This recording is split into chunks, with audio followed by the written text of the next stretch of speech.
Okay, yeah, All yeah, right, yeah. yeah. Okay. So how are you doing? I'm doing well. Got up this morning.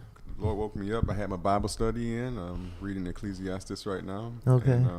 I'm just excited to be here. I'm thrilled to be here. So, I'm glad you're here. I'm glad you're hmm here. We're gonna have a lively conversation this morning. If you want to call in, the number is 617-282-0685, 617-282-7794, or 617-265-2679. So, Mr. Walter Thomas, tell us a little bit about you. hmm What do you do? hmm Where were you born? Where you come from? What you've done in your lifetime, and why you here in Boston, Massachusetts? Boston, lost in Boston. That's what I say to myself. I'm lost in Boston. But once again, thank you for having me. Pleasure to be Mhm. here. I'm thrilled. My name is Walter. I'm 37 years old, and I'm born and raised in St. Petersburg, Florida. Mhm. That's in Tampa Bay for those who don't know. And my story is just I ran away at 14, and from there I just been making my own way. At 18, I graduated high school and went over to California to play some junior college football, and that's where I started my photograph journey, my photography journey in 2006. Mhm. I had a camera on me, just picked something up just to capture some memories, and there was just something special about it. And ever since then, I've just been plugging away. But what I'm doing here in Boston, um, and let me backtrack a little bit. Cause don't you do documentaries in California and different places like that? So tell us a little bit about that. Yeah, so when I got over to California, I was up in San Jose for a little bit, going to school, and to get my journey started. I didn't really know what I was doing, but I knew from a young child I wanted to make money off of my art. I remember drawing on my grandma's counter, and that transpired into graphic design, and then that led into me recording my own music. And then I just picked up a camera to try to complete the story and film myself. And it didn't go too well. It was awful. Don't go back and look at my old stuff. But yeah, in California, it's been that's I consider California my home because it really allowed me to hone in on my artistry, to realize who I was, and just to find my identity behind the lens. Mhm. And if you've never been to Los Angeles, it's an artist playground. It's Mm. a beautiful place. I I was never got there. Pray maybe I'll get there one day. You got to try the Korean barbecue if you're a meat eater. But it's listen, if you live in Los Angeles or you go to Los Angeles and you can't make money off your craft, you don't belong there. Really? It's Mm. it's that much of a mecca of the industry and filmmaking, and LA's my home. So in LA, I got one of my big first breaks on Venice Beach, shooting with Terry Zumalt, who is the director of Last Chance University, which is a 3-season series on Netflix. Mhm. Man, it's really funny because I actually just talked to him last night. He's going to be coming here in Boston doing the all access for HBO for the Boston Red Sox. And Mhm. I'll be part of that crew when he actually gets here. Right now, they're going to be doing spring training. Mhm. And sorry, Terry, I didn't mean to leak too much. But you'll see some HBO stuff and credits from that when it comes out later on this year. But to just kind of dive into the journey, once I got that big break, it really fueled me to kind of expand a little bit and venture out of LA, just because I felt like I had all the tools that I needed and I could take my show on the road. Mhm. And so I was in love with a woman, and we came here from Los Angeles. We drove together across the country, and I was working at Apple, so I just transferred. That's what I'm doing here in Boston as far as how I got here. Mhm. But my intention here in Boston is to be in places like these type of rooms with my people, and just really find the storytellers of Boston and just help advocate for them. I look at these paintings on the wall in here, and I'm just really, really moved by our history, our lineage. Mhm. And so for me as a documentary filmmaker, I'm just trying to tap into um, highlighting our people in the best light so that there's more compassion for us in the public, but also intentional work. And um,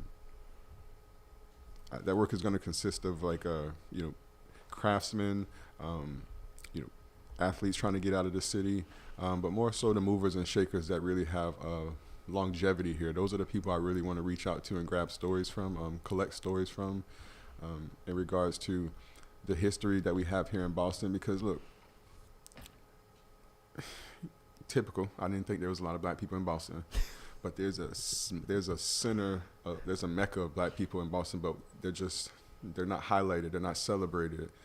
And so coming from Los Angeles and working for all kinds of, HBO, Porsche, Hennessy, DJI, the BET Awards 2 years in a row, Beverly Hills Food and Wine 2 years in a row consecutively. I'm at this point where I want to make sure that my body of work represents us. It looks like I want my body of work to look like the Renaissance painters, if that makes sense, and in regards to just protecting what's ours, you know. And so I'm on a journey to collect stories here in Boston. Good. So we're glad to hear you. We're glad that you're here, and I'm so glad to have met you. And I only known you for a very short time. Yeah, it's been a blessing. Yes, absolutely. Yes. I'm so thankful. And but as we, these are the type of people that I like to bring onto my show. As well as small business owners, as well as community leaders, as well as elected officials, politricians is my new name for them. You gotta coin that, trademark that. Well, I actually got it from somebody else, so I can't. That's juicy right there. But that's that. Sometimes that's what it boils down to, tricks that they play. And so I feel like we are the people and we have the power. That's my tagline for everything that I do. But because I believe that we as people, black people, we have suffered and struggled for so long, and it's time for us to stand up, rise up, and speak up, And so I've always been an advocate of my people, which are black people. But it doesn't matter where you're from. You still black, And the thing about it, they look at us so different, And then we have the government system, which just totally disrespects us. I mean, the mayor, the governor, they don't have no respect for us here in Roxbury, Dorchester, Mattapan. They don't. You can tell by the things that they're doing, the laws that they're putting in place. It's like we're on the bottom, and we continue to stay on the bottom. Our issue is that we don't come together as a people. And so yeah, let me add to that. I'm seeing that as I drive around Mattapan. I'm based mostly in Mattapan and Dorchester, and I'm just seeing a lack of funding. I'm seeing a lack of community in regards to just people being outside and congregating. So I'm from Florida, where everybody comes outside and everybody knows each other or knows of each other, but it's just a warm environment. And so my plan is, well, not my plan, but like as I'm in motion, I naturally bring that with my filmmaking process, and so that just takes me on a journey of discovery, as you said, with other black people. You don't have to be from here to connect with black people. I feel as though when you're awakened, enlightened, or you have the Holy Spirit, you're enriched with God, blessed by God. You can connect with any black person because of the history that we have, especially if you dive into, our ancestral history. I always say that my ancestors are with me because I feel that powerful. I feel that summoning of uniting our people and just standing in my own truth and power. That's just something that you have to recognize for yourself and wield that, if you will. So that's what I try to do when I'm amongst others like yourself. So tell us. I know you probably have projects here lined up, or you're getting ready to do projects. So you said you're from you live in Mattapan. Yeah, Mattapan, Dorchester. I'm kind of like back and forth in between those two. But traveling cinematographer, and always got the camera on me. But like, I'm just very particular about my approach nowadays. It's not just point and shoot. It's really about discovery, sitting people down in these type of settings, and talking to them off camera to where the audience can be part of the conversation. And I feel as though, listen, what I do is a privilege of a lifetime. I don't take it for granted. I think about the pioneers that came before me that didn't have this access, or just, and like, not to name any, but just the black men, we didn't have access. We didn't have, cameras we could just pick up and go to the store and get stories out there. And so I take it as a serious privilege to highlight our plight, to dive into that and discover more about who we are at the ethos of our people, of our lives. And then so speaking to the projects that we got going on here in Boston, I'm a little nervous. I am radio. I don't really talk too much, but listen, in Boston, there's a number of black people here that are feeding Boston, that are representation of Boston, that are born and raised, and they can't get jobs. They can't elevate themselves in the environment that they came up in, and I feel strongly about that. It really roughs my feathers to see that, to witness that, and I just ask God for discernment on how to use my gift to help. And ever since 2006, it's just been about storytelling. I'm a very passionate person, so usually when I speak, or usually when I listen, I'm able to respond with help. Thank you, Lord.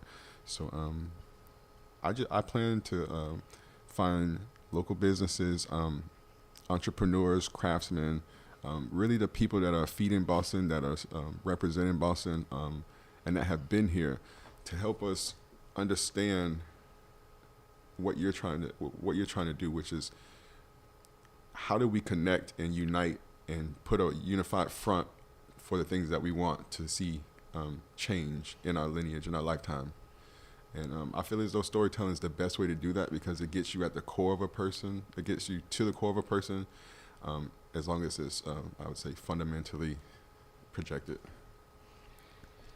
So, do you find, I know, so I'm an author. I'm an author. I wrote a book. I got to check it out. I'm reading it right now. I love it so far.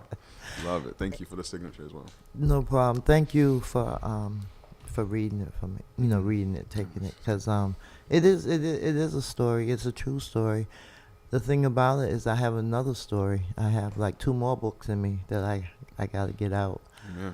And I'm excited about my journey, the way God is moving. We just launched our third cohort of the Marcus Anthony Hall Educational Institute. That's an institute that was founded by me because a young man by the name of Marcus Anthony Hall was shot down and killed on June 14, 2016, taking his 4-year-old son Yoda to the barber shop. And so he was a part of my prior organization that I work with. And so because of the work that he was doing, and some of the negative commentations that came behind what he was doing from, unfortunately, some churches, they felt like his organization, because he wasn't a member of their church, or, wasn't a tithe payer or whatever, they could not let him come in and talk to the youth or work with them. They started an organization called Booth Brothers Out of the Hood. And just recently, just recently, a couple weeks ago, I actually met his partner, the one that he helped, that started that, Okay. And congrats on your second, on the new establishment as well. Oh, congrats! Thank you. And so I have been in touch with his mother, his son. I've always known Marcus Anthony's mother. We vended together. That's how I met her. I wrote my book, and she used to sell clothes and stuff.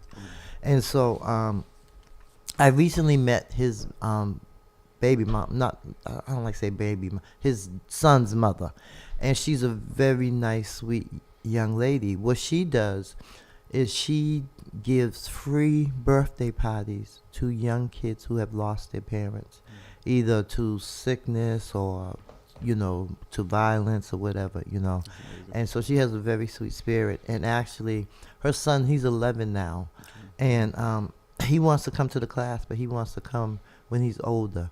But he actually did come to our class last Saturday, where we came down here to the studio, and the young folks, they looked around and they was checking it out and everything, And then we also was at the Common Square Library. So that was like our field trip. So coming up this Saturday, we're going back to the DeWitt Center, and we're going to have Professor Jermadari from UMass Boston. Amazing. He's going to be coming and speaking. So we're excited about that. Amen. Praise God. Yeah. Praise yeah. God. So I'm excited about the Institute, because what we're doing is we're training young folks how to run for office. We're training them how to organize. We're training them how to be advocates, how to write testimony. We'll take them down to City Hall, to the State House, to other public buildings. We'll take them to the museums, because if you have a library card, a lot of people probably don't know it. If you have a library card, you can get tickets to the aquarium, the Museum of Fine Arts, Children's Museum, all these museums and stuff.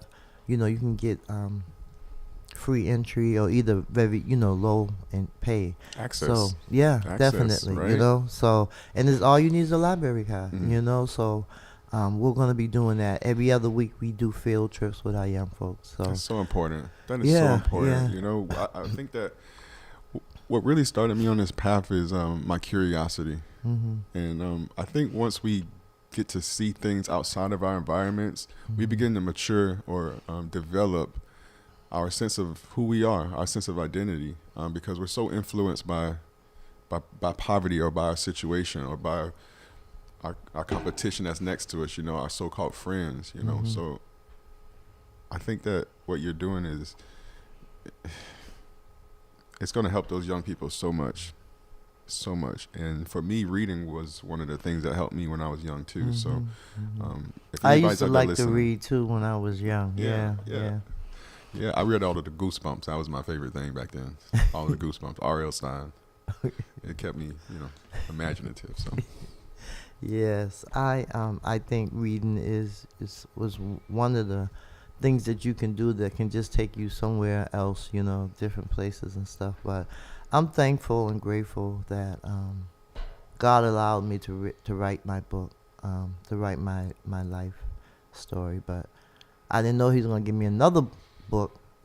2 more books to write. So I just got to get busy. But have you inspired any of the students to start writing their books or get into book writing or literature, stuff like that? No, I haven't, because it really never came up. Although my last cohort, I did give each one of them a book.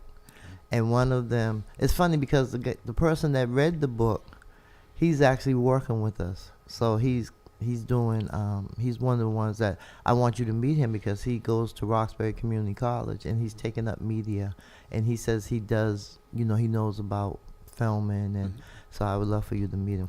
Absolutely. I'll tell him everything I know. Seriously. Yeah. Tupac said, he said something that in regards to, we might not be the ones to change the world, but let us not be selfish enough to have the conversation about how we should start. You know what I mean? And I think that's powerful. So anytime I get the opportunity to mentor, because I'm self-taught, I didn't go to school for this. And so being able to work for all of these networks, my work history extends from Facebook and Apple as well. So just being able to have access, I would say I'm here to share it. And I think you see that in my work. And that's what we need. And we need people that are willing to share, because that's what we need. It's about educating our young folks, so that, because we're not going to be here forever, and we have to make sure. I'm ready to to pass the torch, but I got to pass it to the right person, and so I just feel like there's a lot of opportunity, for our young folks. the folks that I really want to see prosper is and do good and well for themselves is our young folks, you know. I said I was talking to somebody, I can't remember who it was I was talking to, but we were talking about the youth and how they just kick out young folks out of the foster care system when they're 18 years old. That it doesn't make any sense to me why you would just wait till somebody turns 18 years old under a system like DCF or with foster care, and then when they turn 18, you just put them out in the street. You know, you don't give them no funds. You don't give them no type of education, except for if they happen to graduate out of high school. You don't give them any type of incentive. You don't work with them to transition themselves out. You don't give them anything. And so it just that's probably why a lot of our young folks are out in the street like they are now, because they don't know anything. They don't have anything, And then we have Boston Public School system, which that's a joke, another joke, And so, unfortunately, if we as people don't come together and really figure out some things, we're gonna leave our children and our children's children with nothing. And the Bible talks about how we're supposed to have generational wealth, so that our children's have it. It seems like our oppressor, their children's have everything. I was at a meeting, not a meeting, but a showing last week from GBH. They talked about the reckoning. I forgot the name of the program now, but it was they're doing a series on it, and what it is that these slave owners' children, some of them that are seeing the light, are actually going and finding some of the people's that their ancestors were slaves, and so this one particular woman, and I took a picture of the thing.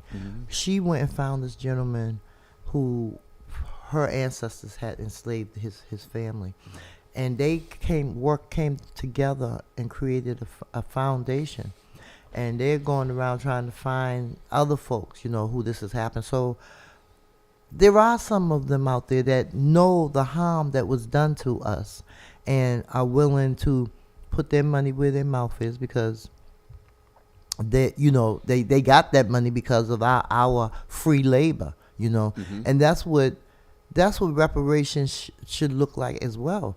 Free labor. Imagine how much money you would have spent had we got minimum salary, right? Okay, just the minimum, but we got nothing, and so America owes us. They really do, Absolutely.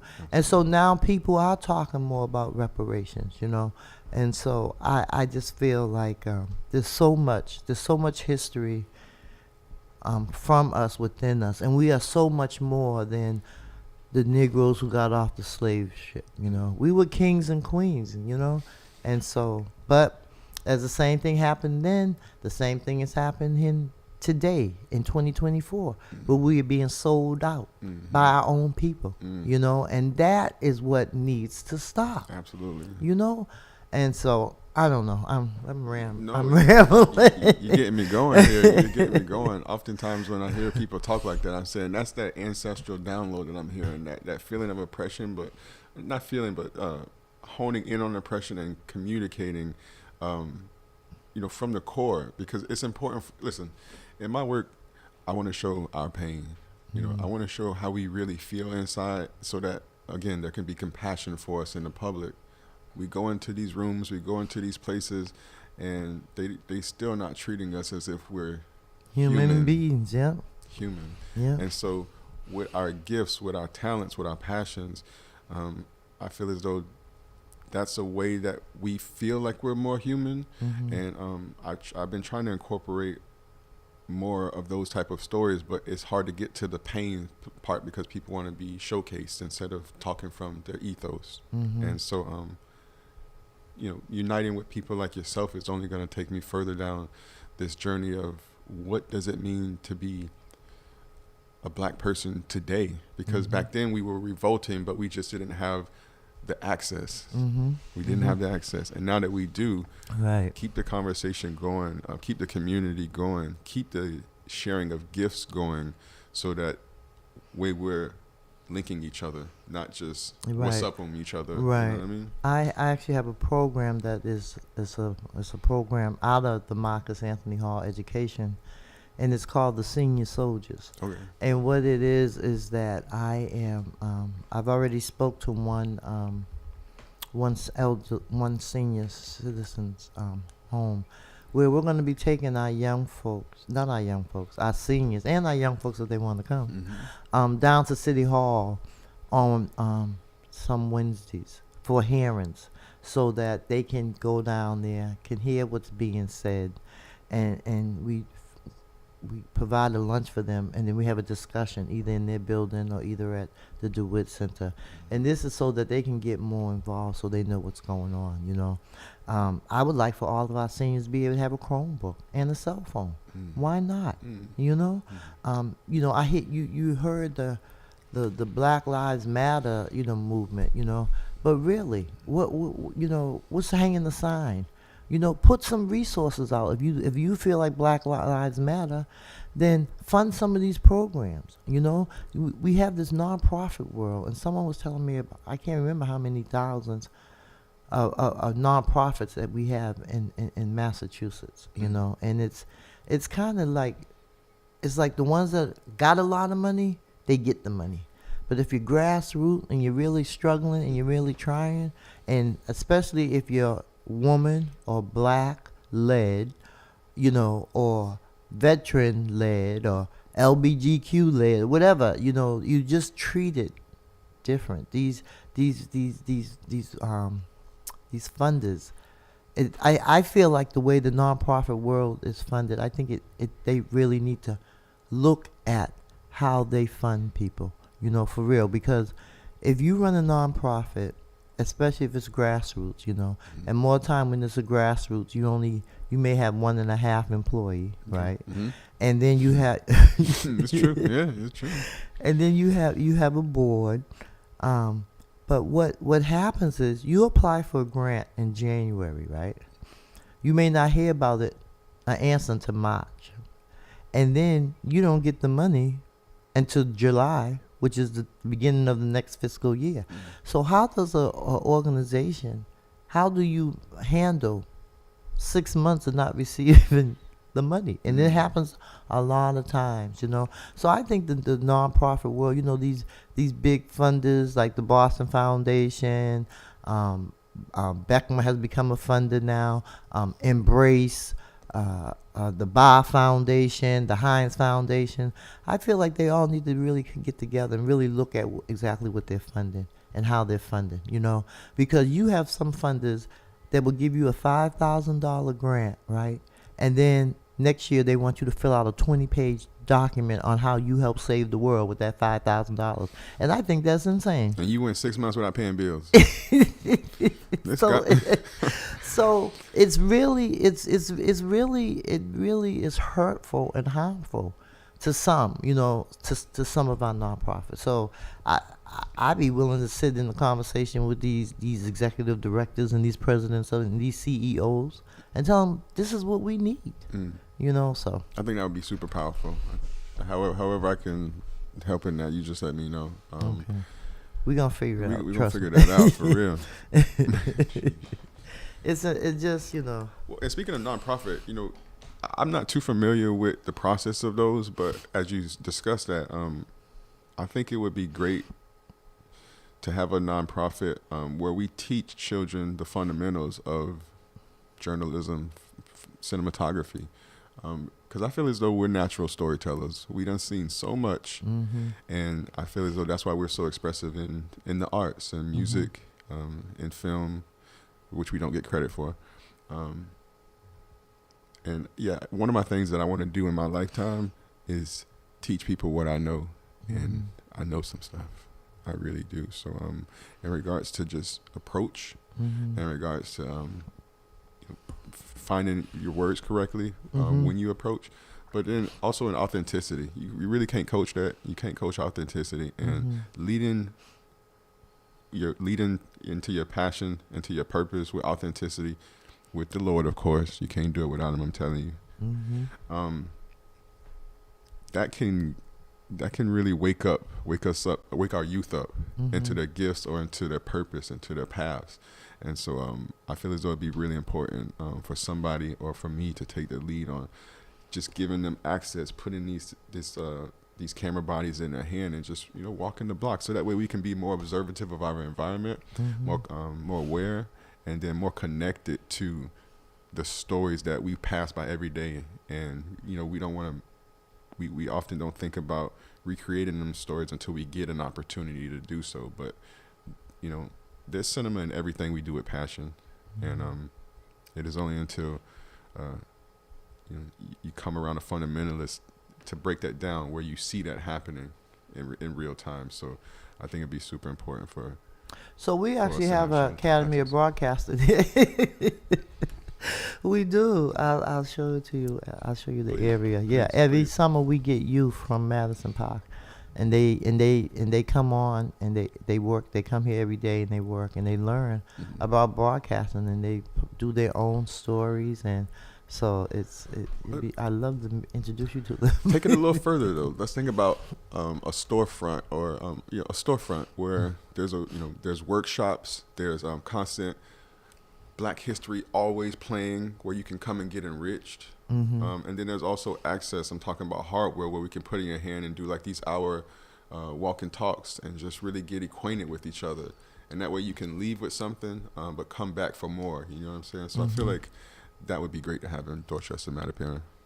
I agree, and actually, we used to protest a lot of the construction that was going on. Okay. And one of the reasons they don't have enough monitors that are monitoring these projects for compliance. Okay. And so, one of my things that I wanted us to do through Marcus Anthony was to become community monitors. We used to have some we used to monitor the Roxbury projects, and the latest city councilor, I don't know what happened, but it just kind of like they don't do it anymore. But I'm a Boston Employment Commissioner, and I sit on the commission where we're to monitor these projects. And if these developers and contractors are not in compliance, they are supposed to pay a fine. It went. It was really never enforced. It was kind of like a joke. These developers and these contractors, they all, they run the city, right? They the one got all the big bucks and stuff, right? So they run up the city. So they got away with so much. Until people started investigating, finding out, like, we found out that we only got like 0.1% of all these billions of dollars of construction. And I know you must have heard that we were worth $8 while white folks were worth $247,500, And so, I mean, they have this reparations task force, right? And basically the history and the research is there. It's there at the Trotter Institute. It's there at UMass Boston, But they did hire two firms, I think, to do the research, I guess, again about reparations. But it's so much, it's so much, and there's so much history, and there's just so much. We as Black people in Boston, sometimes I feel like we are suppressed, depressed, and oppressed. I feel like we do not get the respect that we deserve.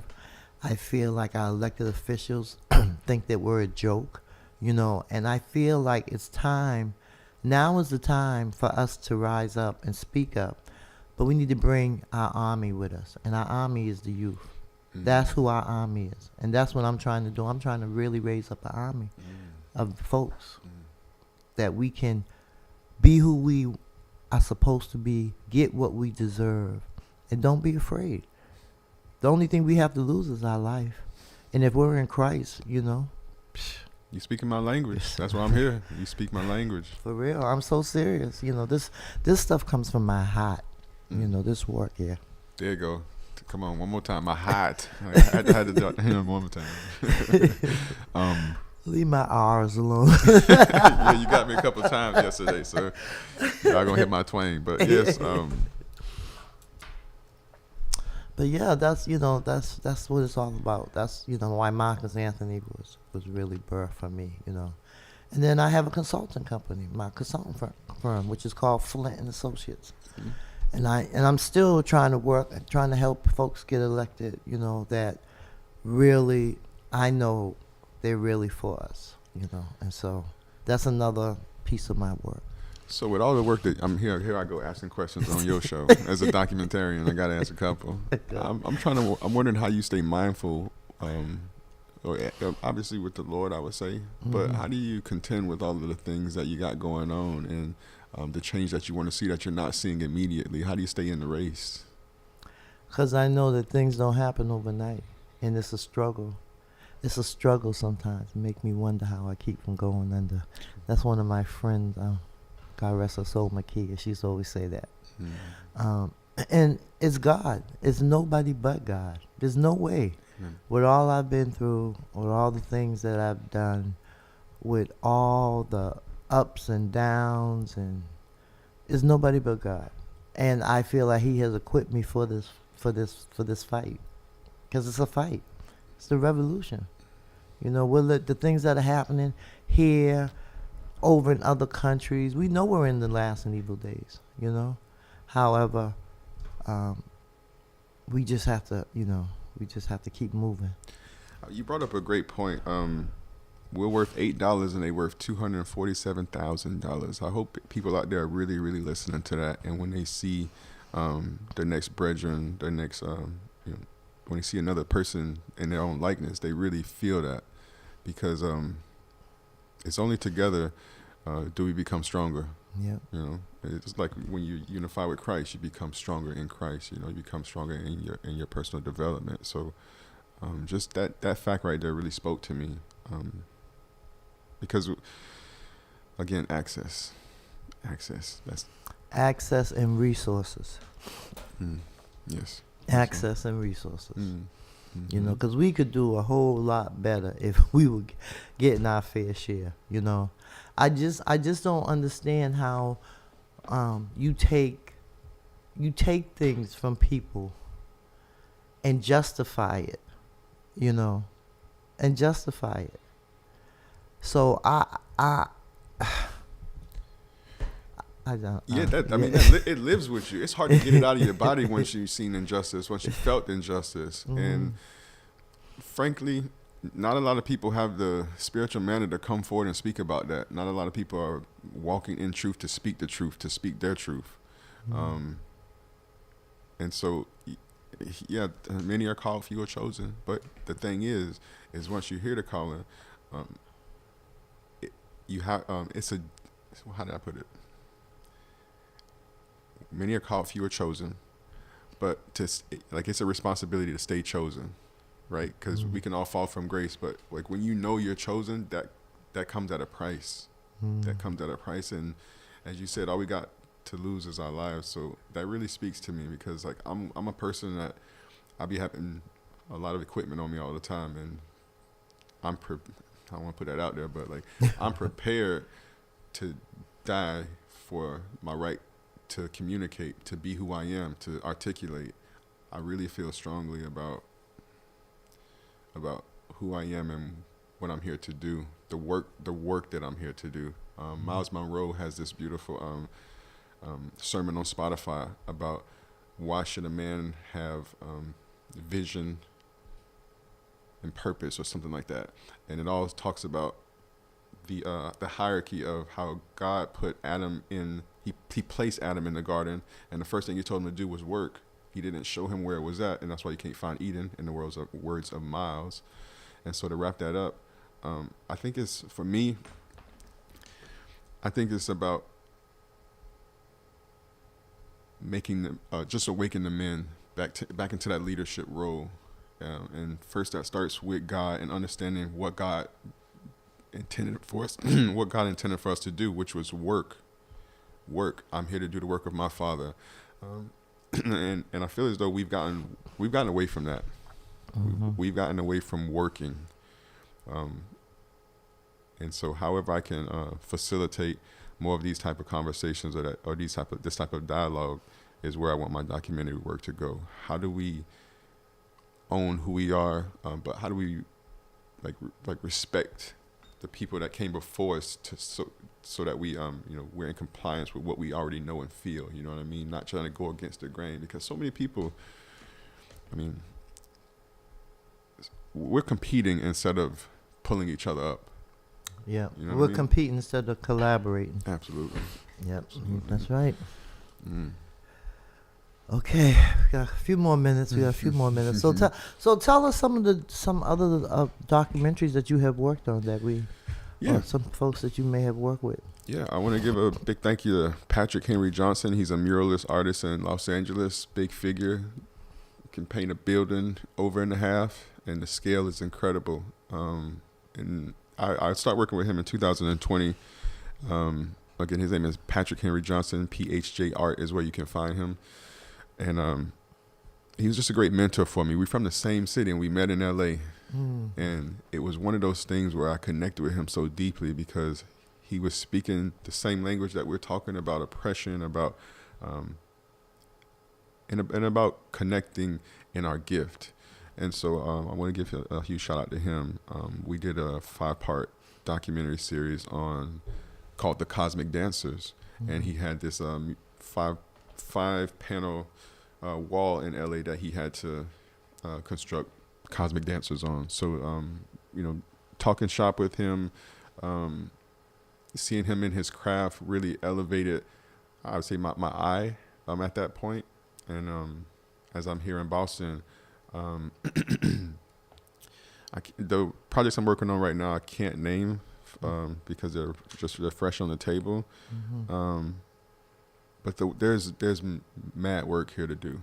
There's so much work here to do. In fact, even more so than LA, because we're kind of like centralized and not accepted, like, in the downtown, Back Bay, Newberry areas anymore, as far as what I'm understanding. And what I have learned is that we used to live there. We used to live in those areas. So it's from the work that I've done with Patrick, from the work that I've done with with Porsche as well, that was pretty meaningful. A lot of the work that I do, I have to sign waivers and NDAs, so I don't get the final cut. But as a director of photography, my job is more so to just direct the final image. You know what I mean? Lining everything, composition, lining everything up, selecting the lenses, lighting as well. If I'm wearing that hat on that job, but as I come here to Boston, I'm super thrilled to just find more of these type of rooms, find more of these type of leaders to facilitate more of their message that they're already putting out there, just to make them more visible. Because I feel as though that's what we struggle with is sometimes we want to be seen. Like we want to be seen, but in the wrong light right now. I feel as though I always say everybody want to be seen, and I done seen enough. And so what I mean by that is the things that I'm seeing, I'm not connected to. But when I walk in this room, I feel presence. I feel purpose. I feel like I just feel a deep connection to who just our skin color, our vibrance, our life force. And I try to think about how can I be an impact on this neighborhood, on this community, with film. And it's only by talking to people that have been here before me to show me more of what's happening. You gotta meet our pastor. Pastor Bruce Wall. He's phenomenal in his own right. Yes, he's amazing. He used to him and and a woman by the name of Georgette Watson created a program called Drop a Dime, Stop Crime, where they would literally go to like crack houses and stand and sit in the way of people purchasing drugs, and they had a answering machine, right, at a certain location, and they would have people call the number if there was something going on, and then they would go back and get the recording and get it to the police, because the police didn't believe that nothing was going on. So that it was dropped. How long Renee? You know how long Pastor did that? Years. It was a long time. Yes. For years. Yes. He's no longer doing it. Well, He's no longer doing that. yeah. No. We don't have that He type got of this anymore. radio station. that's what he got. You know. And so Upgraded. yeah. So it's like 41 different channels. I think different, airways and social media, internet. We're on the FM from 2 a.m. to 9 a.m. Okay. This show is on. Do we have a caller? Is on. You got a caller? Good morning, caller. You're on the air. Good morning. Good morning, Sister Priscilla. Good morning. Who's Good this? morning. This is Miss Grace. Oh, hi, Sister Grace. How you Hi, doing? how are you? I'm good. Good. I'm good. And good morning, guest. Good His morning. name And I is just want- Walter. Good morning, Walter. Good morning, Miss Grace. I just want to make a quick comment because you're new to our city that, even though they say that we only have $8, our ancestors have left us a lot. Mhm. So, we have over 100 churches that own their own property. Mhm. We have homeowners. We have Pastors Bruce Wall's church. We have Prince Hall. We have Carverdin. We have a lot of assets. And there's a lot of equity in those properties. Mhm. So I just want to remind you that, when we can look at the assets that black people here and our ancestors fought for us to have, and we still have those things today. Yeah. And that's what, so I'm just saying that we are rich in equity. Yeah, I just want to amplify that, or just, as Priscilla said, bring the young people into the mix, right? Because I'm 37 years old, and one of the things I used to say once I passed 25 is I'm 25 and alive. Imagine that. Remember, growing up, all we ate was Apple Jacks, and so it's just about turning that corner and enlightening our youth that there's more than we're more than just rappers and street thugs and stuff like that. So with the equity that you're talking about, we need to get these young people into those places so that they can step out of those roles into other leadership roles in the community. Because what do we see? We see our current community it's just falling apart. It's falling apart, if you ask me. And Well, you may see that, but I see otherwise. I see that the Afro American Museum, I see it over there. I see a lot of. We have people in there that are working tirelessly all the time, and we have people in all these black institutions who are carrying on. And yes, we do need to have. Like Sister Priscilla is doing, is bringing the youth in. And a lot of people, for years we've been thinking the grass was greener when we're sitting on green turf right here. The prime land in the whole city. Yes. yeah, absolutely. Yeah, and it's unfortunate that the mayor wants to give a lot of that land away to developers that was literally stolen from us. So Right, I mean, but we can become developers. well, I know, I know we that, have but to become. We have to teach the youth to become. We have to become developers. Why we can't Why we can't put together a proposal, a development proposal? Yes, we can. Right. Right. And I know some of us are doing it. There's nothing that we can't do. Yeah, we know we can do it, but the This- process, uh, the process is the problem. Getting we, through their process. we have people that know that process and are doing that process. So it's we have the knowledge. Yes, we have the skills. We just have to believe in ourselves and be about doing it. All right, Joyce. I mean, Joyce.